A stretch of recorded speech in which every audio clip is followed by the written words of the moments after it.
जय हिंद दोस्तों। इस वीडियो में आपका स्वागत है। दोस्तों आज की इस वीडियो में हम प्रश्नावली 3.4 के प्रश्न संख्या 1 के पहले सवाल को बहुत ही आसानी से हल करके सीखने वाले हैं। तो आइए देखते हैं पहला सवाल। पहला सवाल आपका क्या कह रहा है? कह रहा है निम्न समीकरणों के युग्म को विलोपन विधि तथा प्रतिस्थापना विधि से हल कीजिए, कौन सी विधि अधिक उपयुक्त है? तो पहला सवाल अगर हम ध्यान से देखेंगे तो पहला सवाल कई खंडों में विभक्त है। तो ये आप पहले सवाल के जितने भी सवाल हैं उसको हमको क्या करना है, विलोपन विधि तथा प्रतिस्थापना विधि से हल करना है। तो दो चर वाले रैखिक समीकरणों को हल करने के लिए तीन विधियों का प्रयोग किया जाता है। एक तो प्रतिस्थापना विधि, दूसरा विलोपन विधि, तीसरा वज्र गुणनखंड विधि। तो प्रतिस्थापना विधि या फिर प्रतिस्थापन विधि किस तरीके से हल करते हैं दो चर वाले रैखिक समीकरण को, अगर आपने वो सब वीडियो को नहीं देखा है तो उस सब वीडियो को आप प्लेलिस्ट में जाकर बहुत ही आसानी से देख सकते हैं। प्रतिस्थापना विधि में A to Z एक से लेके जितने भी सवाल हैं प्रतिस्थापना विधि से लगाने वाले सभी को एक एक वीडियो बना के दिया गया है। अगर आपने वह वीडियो नहीं देखा है तो उस वीडियो को आप प्लेलिस्ट में जाकर बहुत ही आसानी से देख सकते हैं और सीख सकते हैं। तो आज हम बात करेंगे इसमें विलोपन विधि और प्रतिस्थापन विधि से। तो आपका क्या कह रहा है सवाल? पहला सवाल है x + y = 5 और 2x - 3y = 4। ठीक है, तो पहले हम क्या करते हैं, विलोपन विधि से हल कर लेते हैं। विलोपन विधि से, ठीक है, किससे हल कर रहे हैं? विलोपन विधि से। अब विलोपन विधि क्या होता है? विलोपन विधि का मतलब क्या होता है? एक चर को विलुप्त करके दूसरे चर का मान ज्ञात कर लेना। ठीक है, वही क्या होता है? आपका विलोपन विधि होता है। एक बार और समझ लीजिए, एक चर को विलुप्त करके दूसरे चर के मान को ज्ञात कर लेना, वही क्या होता है? आपका विलोपन विधि होता है। और प्रतिस्थापन विधि क्या होता है? एक चर को दूसरे चर के पदों में व्यक्त करके मान ज्ञात कर लेना, वह आपका प्रतिस्थापन विधि होता है। तो पहले हम पहले विधि का प्रयोग करेंगे, विलोपन विधि का। तो सवाल है आपका x + y = 5, इसको हम मान लेते हैं समीकरण 1 मान लेते हैं, और दूसरा 2x - 3y = 4, इसको हम मान लेते हैं समीकरण 2 मान लेते हैं। ठीक है, अब विलोपन विधि हम लोग पढ़ रहे हैं तो विलोपन विधि में आपको क्या मिल रहा है? यहाँ पर भी देखेंगे तो दो चर हैं समीकरण 1 में, समीकरण 2 में भी आपको दो चर मिल रहे हैं। तो आपको क्या करना है, एक चर को विलुप्त करना है, चाहे तो समीकरण 1 को लीजिए चाहे समीकरण 2 को लीजिए। ठीक है, चाहे तो आप y को लीजिए चाहे x को लीजिए। तो हम क्या करते हैं, किसी को भी अगर देखिए विलुप्त करने का मतलब क्या है, ये कटना चाहिए। चाहे अगर x को काटेंगे तो इसमें x यहाँ पर 2 से गुणा करेंगे तो हो जाएगा आपका 2x। अगर y को काटेंगे तो समीकरण 1 में आपको 3 से गुणा करना पड़ेगा। ठीक है, क्योंकि आपको क्या करना है, एक पद को विलुप्त करना है। एक बार और समझ लीजिए, या तो आप x को विलुप्त कीजिए या फिर y को विलुप्त कीजिए।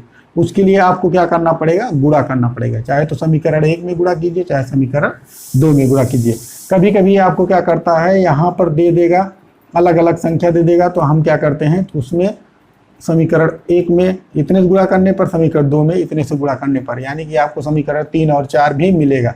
लेकिन इस सवाल को अगर आप ध्यान से देखेंगे तो x का गुणांक कितना है, 1 है। समीकरण 1 की बात कर रहे हैं तो x का गुणांक 1 है और y का गुणांक भी 1 है। और इसमें समीकरण 2 में x का गुणांक 2 है और y का गुणांक कितना है, 3 है। ठीक है, तो हम क्या करेंगे, समीकरण 1 में कितने से गुणा कर दें? अगर x को काटना है, x को विलुप्त करना है तो 2 से गुणा करेंगे। अगर y को विलुप्त करना है तो यहाँ पर हम कितने से गुणा करेंगे, 3 से गुणा करेंगे। ठीक है, तो हम क्या करते हैं, y को विलुप्त करते हैं। y को विलुप्त करने के लिए हम क्या करेंगे, इसमें समीकरण 1 में 3 से गुणा करेंगे। कैसे, देख लीजिए, समीकरण 1 में 3 से गुणा करने पर, जब गुणा करेंगे तो समीकरण 1 आपका है x + y = 5, यानी कि 3 पद हैं। तो आपको क्या करना है, तीनों पदों में 3 से गुणा करना है। कैसे, 3 ब्रैकेट में x + y = 5 में भी आपको क्या करना है, 3 से गुणा करना है। ठीक है, यानी कि डायरेक्ट भी आप कर सकते हैं, यहाँ आपके समझने के लिए बताया जा रहा है। तो 3 का गुणा x में करेंगे तो हो जाएगा कितना, 3x प्लस 3 का गुणा y में करेंगे तो 3y बराबर 3 × 5 = 15। यह हो गया आपका समीकरण 3। ठीक है, 3x प्लस 3y बराबर 15 कितना हो गया, समीकरण 3। अब समीकरण 3 में y का गुणांक 3 हो गया और समीकरण 2 में भी y का गुणांक कितना है, 3 है, और यहाँ पर प्लस है, यहाँ पर माइनस है। ठीक है, तो हम क्या करते हैं, समीकरण 3 और 2 को आपस में जोड़ते हैं। समीकरण 2 और 3 को जोड़ने पर, जोड़ेंगे तो आपका समीकरण 2 है 2x - 3y बराबर 4, और समीकरण 3 है आपका 3x प्लस 3y बराबर 15। ठीक है, इसको हम क्या करेंगे, जोड़ेंगे। अब यहाँ पर देखिए 2x में जोड़ना है 3x, कितना हो जाएगा 5x। अब यहाँ पे -3y और +3y है तो यह क्या हो जाएगा, कैंसिल हो जाएगा, बराबर 15 में कितना जोड़ना है, 4 जोड़ना है, 15 × 4 = 19। ठीक है, तो यहाँ से आप क्या करेंगे, x का मान निकाल लेंगे। तो x बराबर हो जाएगा 19 बटा कितना, 5। क्यों, क्योंकि 5 x का गुणांक कितना है, 5 है, तो यहाँ पर आपको क्या मिल गया, x का मान मिल गया। x का मान कितना आ गया, 19 बटा 5। ठीक है, अब x का मान चाहे तो आप समीकरण 1 में रखिए, चाहे समीकरण 2 में रखिए। ठीक है, तो x का मान समीकरण 1 में रखने पर, यहाँ पर देख लीजिए, x का मान समीकरण 1 में रखने पर, ठीक है, x का मान समीकरण 1 में रखने पर, समीकरण 1 का आपका x प्लस y बराबर 5, x प्लस y बराबर 5। अब x की जगह पे 19 बटा 5 लिख देंगे, x की जगह पे 19 बटा 5 प्लस y बराबर 5, इसी को हल कर लेंगे। अब यहाँ पर आपको भिन्नों का जोड़ मिल रहा है, तो इसको बटा आप क्या कर सकते हैं, 1 करके 5 को लासा ले लेंगे, तो हम क्या करते हैं, डायरेक्ट कर देते हैं। तो 19 प्लस 5y बटा 5 बराबर 5। ठीक है, कैसे, यहाँ हमने इसका क्या कर लिया है, लासा ले लिया है, 5 लासा हो गया। ठीक है, तो 5 का गुणा इसमें कर देंगे तो कितना हो जाएगा, 5y बटा पूरे का बटा 5, वही आपका यहाँ पर किया गया है। अब इसको भी हम क्या कर सकते हैं, बटा 1 कर सकते हैं। कोई भी अगर संख्या है, चाहे 3 हो, 4 हो, 5 हो, 8 हो, 11 हो, ठीक है, सभी को हम क्या कर सकते हैं, बटे 1 कर सकते हैं। ठीक है, तो यह कंफ्यूजन आपको नहीं होना चाहिए। अब क्या करेंगे, यहाँ पर तिर्यक गुणा करेंगे, तो 1 का गुणा 19 में करेंगे और 1 का गुणा 5 में करेंगे, तो हो जाएगा 19 प्लस 5y बराबर, अब 5 का गुणा 5 में करेंगे तो कितना हो गया, 5 × 25। अब देखो यहाँ पर आपको 2 राशियाँ मिल रही, एक तो चर राशि मिल रहा है, दूसरा अचर राशि मिल रहा है। तो अचर राशि को हम क्या करते हैं, दाहिने पक्ष की तरफ लेकर जाते हैं और चर राशि को बाएं पक्ष में ही रहने देते हैं। तो 5y बराबर 25 - 19। ठीक है, यहाँ पर प्लस है तो यहाँ जाएगा, क्या हो जाएगा, माइनस हो जाएगा। तो y 5y बराबर हो जाएगा, घटा लेंगे, 15 में से 9 गया, 9 × 6 = 15। ठीक है, कितना 25 में से 19 जाएगा तो 6 बचेगा। तो y बराबर हो जाएगा कितना, y का गुणांक 5 है तो यहाँ जाएगा बटे के रूप में हो जाएगा, तो 6/5, यही क्या हो गया, आपका आंसर हो गया। ठीक है, यह तो आपका क्या था, विलोपन विधि था। विलोपन विधि में आंसर कितना आ गया, x बराबर 19/5 और y बराबर कितना आ गया, 6/5। अब इसी सवाल को हम क्या करेंगे, प्रतिस्थापन विधि से लगाएंगे, उसमें भी यही आंसर आएगा। तो देख लीजिए, प्रतिस्थापन विधि से, यह तो था आपका विलोपन विधि। आपको क्या करना है, स्टेप बाय स्टेप चलते रहना है। अगर स्टेप बाय स्टेप आप चल रहे हैं तो आपका सवाल गलत नहीं होगा।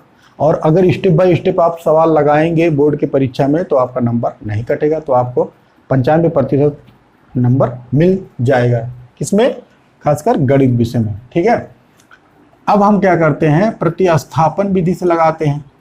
प्रतिस्थापन विधि आपको पता है, प्रतिस्थापन विधि।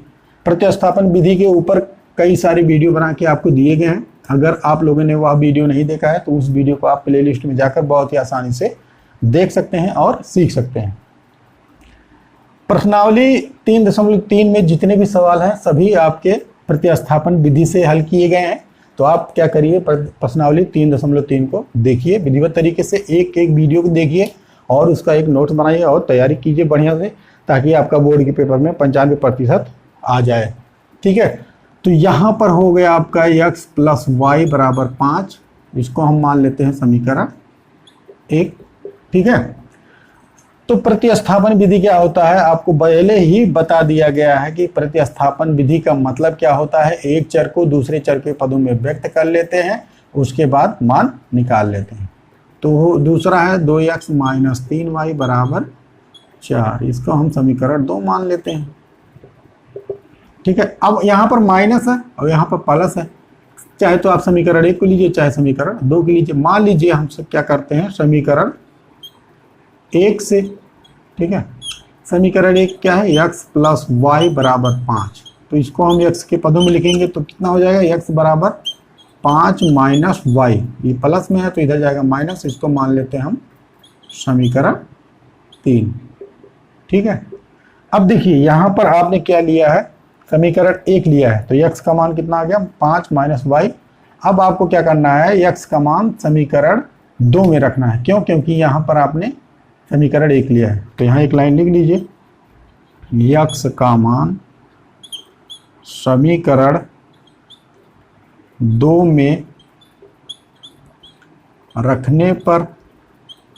कभी कभी सभी लोगों को कन्फ्यूजन होता है कि यहाँ समीकरण 1 लिए हैं तो समीकरण 1 में ही रखेंगे, समीकरण 2 लेंगे तो समीकरण 2 ही में रखेंगे। तो ऐसा आपको नहीं करना है, इसके विपरीत में आपको रखना है। अगर आप समीकरण 1 ले रहे हैं तो आपको समीकरण 2 में रखना है x का मान, अगर आप समीकरण 2 ले रहे हैं तो आपको समीकरण 1 में रखना है x का मान। ठीक है, तो यहाँ पर हमने समीकरण 1 लिया है तो x का मान हम किस में रखेंगे, समीकरण 2 में रखेंगे। ठीक है, समीकरण 2 आपका क्या है, 2x - 3y = 4।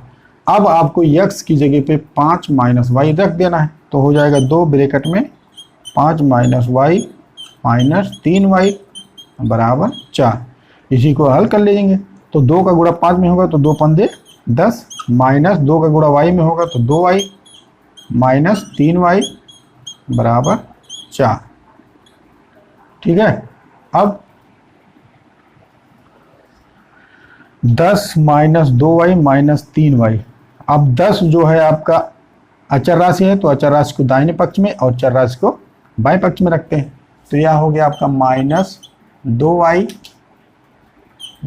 3y = 4 है। ये देखिए -2y - 3y = 4। अब इसको जब हम 10 को दाहिने पक्ष की तरफ लेकर जाएंगे तो यह प्लस है तो यहाँ माइनस हो जाएगा, तो -10।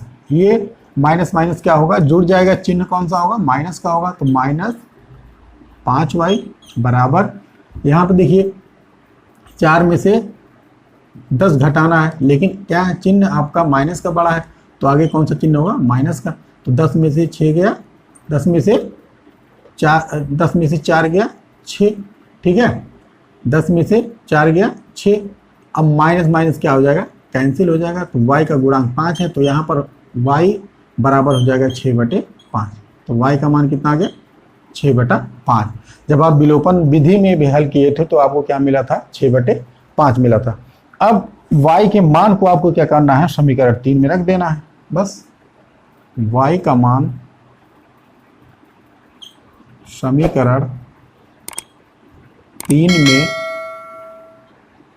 रखने पर, y का मान समीकरण 3 में रखने पर 3 क्या है, x बराबर 5 - y, x बराबर 5 - y, तो x बराबर 5 - y का मतलब 6/5, 6/5। y का मान कितना है, 6/5।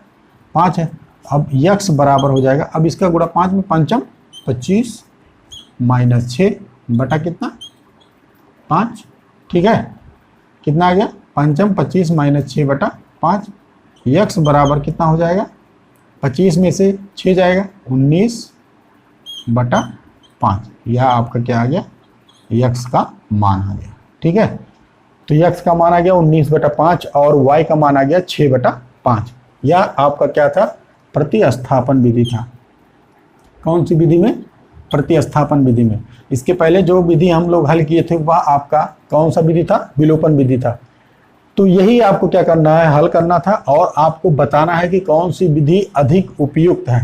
तो अगर आप ध्यान से सवाल को देखेंगे तो आपको दोनों विधि उपयुक्त लग रही होगी, लेकिन कह रहा है कौन सी विधि अधिक उपयुक्त है। तो जो आपको अच्छा लगे, जो आपको सबसे ज़्यादा सरल लगे, उसी विधि को आप प्रयोग करेंगे। अगर बोर्ड के पेपर में कहता है प्रतिस्थापन विधि से मान ज्ञात कीजिए, तब आपको प्रतिस्थापन विधि से मान ज्ञात करना रहेगा। अगर बोर्ड के पेपर में कहेगा कि विलोपन विधि से मान ज्ञात कीजिए, तब वहां पर आपको क्या करना रहेगा, विलोपन विधि से मान ज्ञात करना रहेगा। और अगर कहेगा बोर्ड के परीक्षा में कि आप वज्र गुणनखंड विधि द्वारा हल कीजिए, तो आपको वज्र गुणनखंड विधि द्वारा हल करना रहेगा। अगर इनमें से तीनों में से कोई नहीं दिया रहेगा, तो आपको जो सरल लगेगा उसी विधि का आप प्रयोग करके उस सवाल को हल कर देंगे और आपका 95% सवाल बहुत ही अच्छा, ज़्यादा सही होगा। तो उम्मीद करते हैं यह सवाल लगाना आप बहुत ही आसानी से सीख गए होंगे और आपको वीडियो भी काफ़ी ज़्यादा पसंद आई होगी। अगर वीडियो पसंद आई है तो वीडियो को लाइक कीजिए, शेयर कीजिए, कमेंट कीजिए। अगर आप हमारे चैनल पर नए हैं तो चैनल को सब्सक्राइब कीजिए। मिलते हैं अगली वीडियो में एक नई ऊर्जा के साथ। तब तक के लिए हंसते रहिए, मुस्कुराते रहिए और मेहनत से पढ़ते रहिए।